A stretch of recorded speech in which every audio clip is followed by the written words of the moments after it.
Sir, magandang hapon po. Hapon na pala. Oo, Ano, sir. ano po yung experience nyo, sir, sa pagpapatrade po sa amin? Kinabahan ba kayo? Natakot? Oo, una kinabahan. Ah, Pero okay naman. Smooth pala. ah, ah. So, ano pong masasabi nyo, sir, sa mga future customer po natin? Syempre, recommended siya. Ayos. Oo. So, talagang meet up talaga yung gusto nyo po.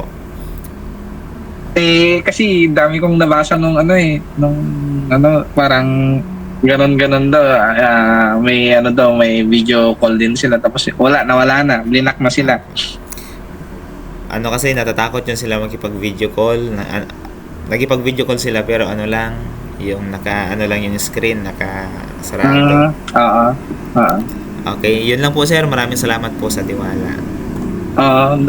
Syempre, pag may mga dito, mga kasama ko, syempre, re-recommend ko yan. Opo. Diyan. Thank you so much po.